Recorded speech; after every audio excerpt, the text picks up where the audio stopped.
গেটেও তালা লেগে যায়, এভাবে ওই জায়গা দখল হয়। আসলে এই কথাটা বলার কারণ হচ্ছে সম্প্রতি কিছু বিষয় দেখা যাচ্ছে যে 5ই আগস্টের পরে এমন কিছু বিষয় হচ্ছে যেগুলো এই জমি দখলের ঘটনার মতোই, আমার ব্যক্তিগত মনে হচ্ছে জমি দখলের ঘটনার মতোই। এই যেমন ধরেন 5ই আগস্টের পরে প্রথম যে জাতীয় সঙ্গীতের আলোচনা, তারপরে আরো হাবিজাবি যেগুলা আমাদের ইয়ার সাথে কোনো সম্পৃক্তই না, ওই টাইপের আলোচনাগুলো তুলে একটা হাইপ বা একটা ঝামেলা তৈরির চেষ্টা করা হচ্ছে। এটা গত 5 তারিখের পর থেকেই মোটামুটি হচ্ছে। আজকে জাতীয় সঙ্গীত, কালকে অমুক, পরশুদিন তমুক, তারপরে দিন শেখ মুজিবের এই জাতির পিতা, তারপরে পাকিস্তান দূতাবাসের কি বলে ওই জিন্নার জন্মবার্ষিকী, জিন্নার মৃত্যুবার্ষিকী, বাংলাদেশের প্রেস ক্লাবগুলোতে এই ছোট ছোট বিষয়গুলো হচ্ছে।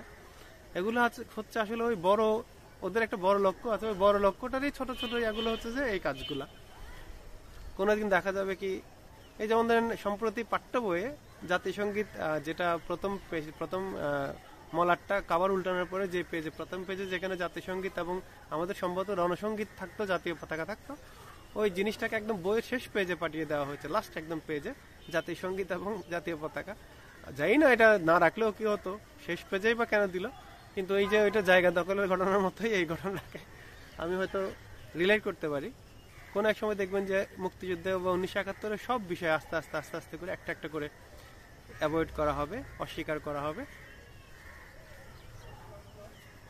71 নিয়ে মানুষের আবেগকে কবর দিয়ে দেওয়া হবে।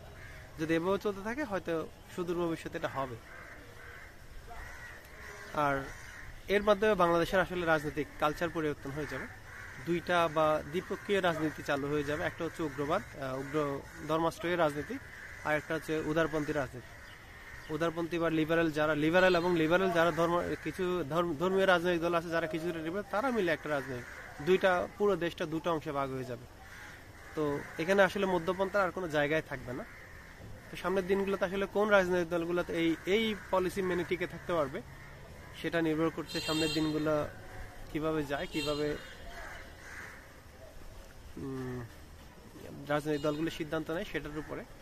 এখন যদি রাজনৈতিক দলগুলো আসলে কোনো ছোটখাটো ভুল করে তাহলে আসলে অনেক রাজনৈতিক দলই বিলুপ্ত হয়ে যাওয়ার সম্ভাবনা আছে। এর মধ্যে আওয়ামী লীগ, বিএনপি, জাতীয় পার্টি অনেকে হয়তো বিলুপ্ত হয়ে যাবে।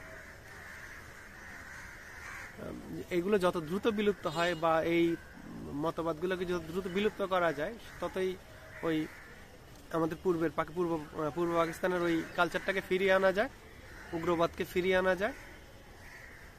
বর্তমানে একটা অংশ ওভাবেই দেশ পরিচালনার দিকে আগাচ্ছে।